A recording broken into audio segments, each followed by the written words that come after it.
Oke guys, welcome back to Daily Charting with Toshi, di mana kita akan daily chart your favorite cryptocurrencies. Oke, dalam 24 jam terakhir, cryptocurrency market meningkat sebesar 1,92%. Dengan total market cap mencapai di 1,18 triliun US dollars. Dengan pengurangan sebesar 0,06% dalam Bitcoin dominance. Untuk volume meningkat tipis di 0,23%. Untuk Bitcoin sendiri kita bisa lihat kembali lagi dia trade di atas dari 30.400-an ya, berarti kembali lagi di atas dari struktur ya, jadi udah berkali-kali nih ya naik turun. Itu merupakan peningkatan sebesar 1,83% dalam 24 jam terakhir. Sementara untuk Ethereum terjadi peningkatan juga sebesar 1,76% dan sekarang trading di angka 1.866. Lalu untuk BNB juga ada peningkatan sebesar 1,5%. dan sekarang trading di angka 236.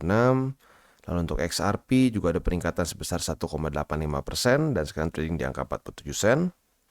Cardano juga meningkat sebesar 3,62% dan sekarang trading di angka 28 sen. Lalu Dogecoin meningkat sebesar 3%. Solana, nah kita bisa sini Solana ngepump sebesar 15,31% dan sekarang trading di angka $18 lebih 45 sen ya. Untuk Tron dia meningkat juga sebesar 1,25%. Jadi kurang lebih seperti itu untuk hari ini ya. Selanjutnya kita akan geser ke Economic Calendar. Tapi sebelum kita masuk ke situ, kita akan dengar dulu pesan-pesan dari sponsor kita pada hari ini. Okay, today's video is brought to you by Bybit, di mana kita bisa trade berbagai macam cryptocurrency aset dengan cara yang berbeda-beda. Buat kalian yang ingin akumulasi secara spot, tentunya kita bisa lakukan di sini. Derivatif juga bisa, ada juga pasar NFT, dan tentunya setelah kalian akumulasi, jangan lupa juga kalian bisa menikmati earn atau menikmati bunga lah kesannya ya di Bybit Earn. Bisa APY-nya tertinggi bisa mencapai 18%. Nah, tentu juga buat kalian yang ingin membeli kripto dengan lebih mudah ya, dengan cara yang lebih simpel, bisa juga langsung menggunakan kartu kredit atau debit card juga di sini. Dan juga buat kalian yang mungkin sudah lebih crypto savvy nih ya, bisa menggunakan options juga ya. Jadi kurang lebih seperti itu. Dan buat lo yang belum punya akun di Bybit, silahkan bisa cek link reflektor di bawah dan mulai trade di Bybit. Oke, dan sekarang kita masuk ke Economic Calendar. Kita geser dulu ke GMT plus 7 seperti biasa ya. Dan kita akan lihat untuk hari ini ada yang penting atau enggak. Seingat gua ada ya, tapi cuma 2 atau berapa ya. Hari ini akan keluar Core PCE ya, akan keluar Core PCE itu jam setengah 8 malam. Untuk Core PCE sendiri harapan kita adalah dia itu lebih rendah daripada ekspektasi karena a lower than expected reading should be taken as negative or bearish for the USD. Dan kita ingin USD melemah ya. Jadi kita ingin dia lebih rendah daripada 0,4%. Sementara untuk apa lagi nih? Oh, udah cuma Core PCE aja ya hari ini. Oke. Berarti hari ini yang data pentingnya hanya Core PCE saja. Untuk besok kita bisa di sini udah mulai nggak ada lagi data ya, berarti ya karena udah ini sih udah Sabtu ya, jadi udah mulai libur lah ya.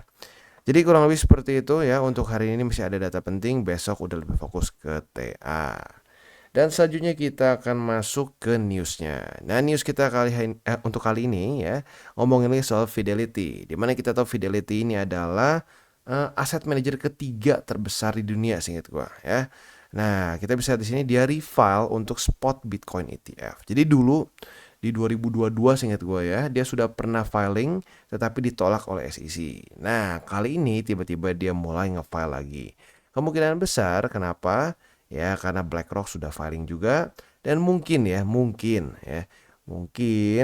sudah dapat satu pertanda bahwa akan di-approve kali ini. Dan kalau sampai di-approve, kebayang berarti the biggest asset manager BlackRock dan juga Fidelity, ketiga besar di dunia, akan memiliki spot Bitcoin ETF. Itu tentunya akan menjadi suatu buying pressure yang luar biasa besar kalau sampai ini dua-duanya di-approve ya. Jadi semoga saja ini akan jadi satu good news yang kita kantongin ya. Nanti saat sudah dua-duanya approve, ini akan bisa menjadi suatu bensin untuk buruan kita ya. Jadi kurang lebih seperti itu untuk newsnya, very simple ya. Dan selanjutnya adalah kita geser ke analisa di Twitter. Ini kita ngomongin soal pre-halving run ya. Nah, kalau kita lihat dari sebelum-sebelumnya 2000 ya, cycle sebelumnya di 2020 sampai 2021, lalu 2016 sampai 2018. Kita bisa lihat sebelum halving itu ada rally dulu ya. Nah, sekali lagi perbedaan paling mendasarnya adalah yang satu kena kena COVID crisis ya atau kena resesi, yang satu enggak ya. Nah, semoga saja sih, gue berharapnya kayak yang di sini ya. Semoga kita tidak terjadi resesi ya, nggak kayak waktu 2020. Tetapi lagi-lagi kita nggak bisa tutup mata pada fakta bahwa kemarin Jerome Powell ngomong bahwa ada kemungkinan kita bisa kena resesi, atau lebih tepatnya US bisa kena resesi. Nah, jadi kalau gue pribadi sih, ya mau nggak mau lebih siap akan ada seperti ini ya. Dan kalau ngomongin seperti ini, nanti kita bahas di belakang juga harus seperti apa TA-nya ya. Oke, sekarang kita akan masuk ke TA-nya. Untuk Bitcoin kita bisa lihat di sini ya, kondisinya itu dia ternyata daily close-nya itu ternyata nggak di atas dari struktur ya. Ternyata daily close-nya sedikit di bawah. Jadi close-nya itu di angka 30.450, sementara struktur di 30.473. Nah, maka dari itu ini masih ke reject masuknya ya. Kita lihat hari ini ya, sampai jam 7 pagi nanti apakah dia bisa daily close di atas atau malah lanjut ini menjadi reject kedua ya. Harus kita lihat nanti sampai besok. Harapan gue tentunya sama seperti kemarin adalah daily close di atas dari 30.473 ya. Itu untuk PR di daily-nya dari Bitcoin ya. Untuk di weekly-nya kita bisa lihat kondisinya ya oke sih kalau untuk weekly ya. Untuk weekly dia malah di atas dari kemarin sedikit ya. Dalam 2 hari lebih 21 jam lagi, semoga saja weekly close-nya masih di daerah sinilah. Jangan sampai turun terlalu dalam. Jadi kalau kesannya mau konsolidasi beberapa minggu, kalau bisa di sini ya. Kalau bisa di sini, nanti bull spot band-nya pelan-pelan menjemput ya. Nah, kalau kita ngomongin soal ini ya, resesi yang tadi gue sedikit bahas di sini ya. Jadi kalau kita lihat resesi di 2020, ini gue udah sering bahas ya, tapi nggak apa. Kalau kita lihat, dia rally di sini ya, pre-halving run, tiba-tiba kena mulai terguncang nih ya, dekat-dekat ini, oh katanya Amerika mau resesi, ada kok dekat-dekat COVID udah mulai turun. Tiba-tiba beneran resesi, boom, kita bisa lihat dia drop sampai ke EMA 200. Nah, untuk sekarang kita masih sangat dekat dengan EMA 200. Jadi kalau sampai kita cuma konsolidasi di sini, tiba-tiba kena resesi ya jebol menurut gua ya. At least EMA 200 dan bull spot band akan jebol lagi menurut gua ya. Apakah akan sampai ke 15.000 lagi? We don't know. Tapi yang pasti kemungkinan besar akan jebol EMA 200 dan bull spot band.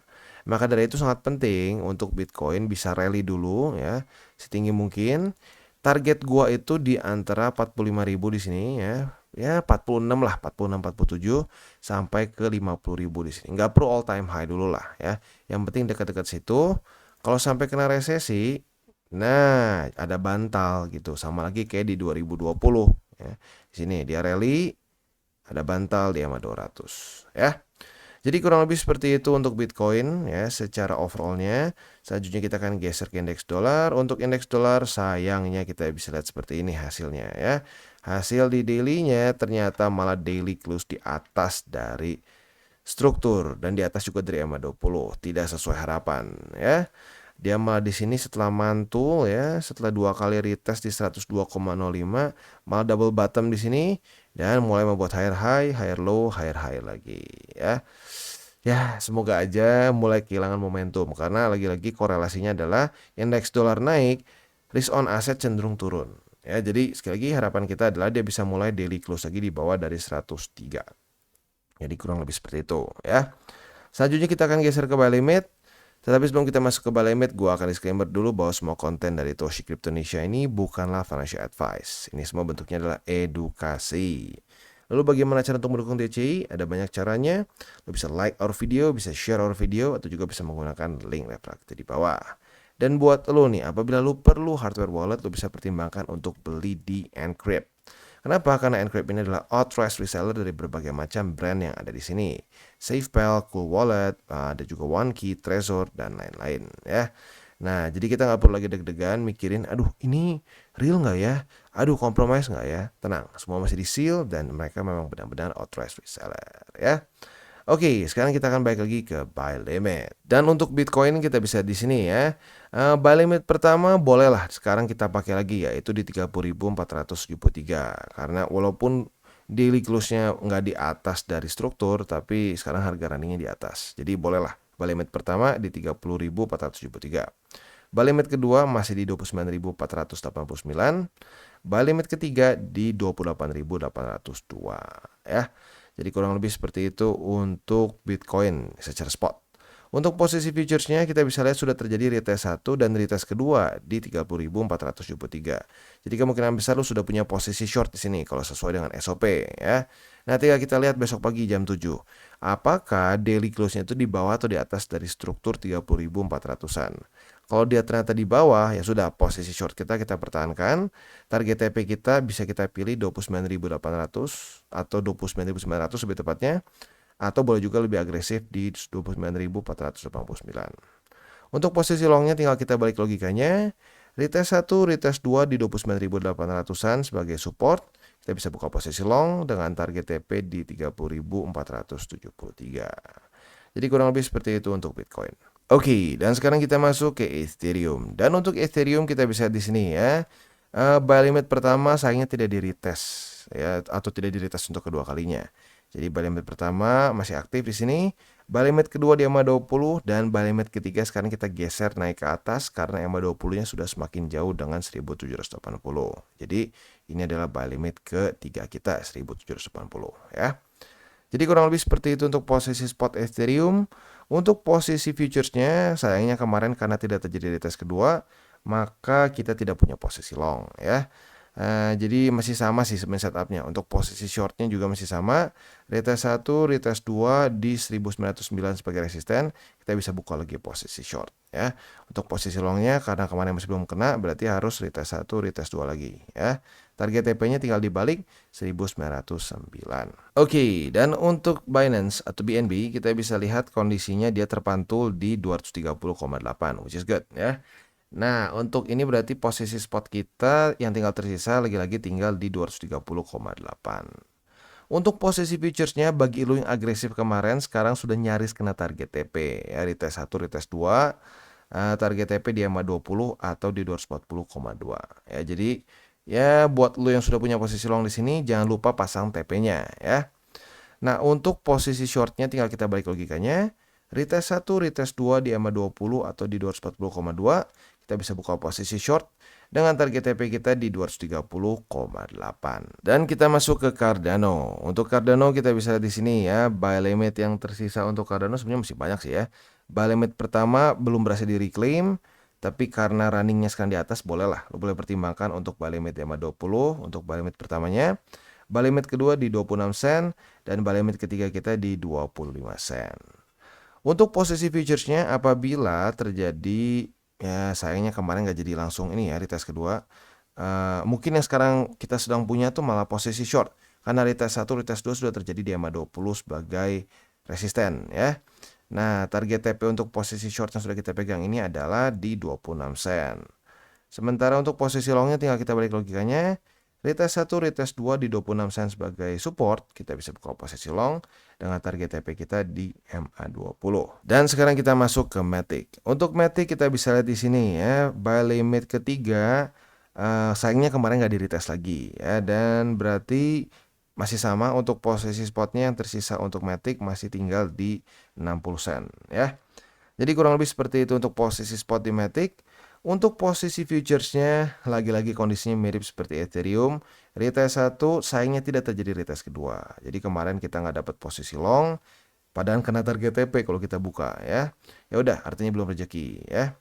Nah, tetapi mungkin buat lo yang sudah nunggu di EMA 20 sebagai resisten, retest 1, retest 2 sudah terjadi di sini. Maka kemungkinan besar lo sudah punya posisi short. Nah, posisi short ini target TP-nya adalah di 60 sen ya. Jadi kurang lebih seperti itu. Untuk posisi longnya otomatis masih sama. Apabila terjadi lagi retest 1, retest 2 di 60 sen sebagai support, kita bisa buka posisi long dengan target TP yang konservatif di EMA 20 dan lebih agresif di 64 sen ya. Jadi kurang lebih seperti itu dan juga ending DDCWT kita pada hari ini. Gue ingatkan sekali lagi jangan pakai uang panas, jangan over leverage, dan lebih penting lagi adalah berpikir jangka panjang untuk Bitcoin ya. Dan malam ini jangan lupa akan keluar data core PCE. Ini kemungkinan bisa juga menggerakkan market karena ini adalah bintang 3 ya. Ini akan keluar nanti jam 8:30 malam. Oke guys, jadi itu adalah akhir dari segmen DCWT kita pada hari ini. Dan jangan lupa bagi kalian yang merasakan manfaat dari segmen ini, jangan lupa untuk share ke teman-teman kalian. Dan apabila lu pengen mensupport channel kita, ya TCI, jangan lupa untuk menggunakan link referral kita di bawah. Nggak wajib ya, tetapi apabila lu menggunakan link referral kita di bawah, ada macam-macam ya, dari Bybit, Huobi, Maxi, toko kripto, dan banyak lagi ya. Ya, walaupun nggak wajib, tapi kalau menggunakan link referral kita, lu secara langsung membantu perkembangan dari TCI.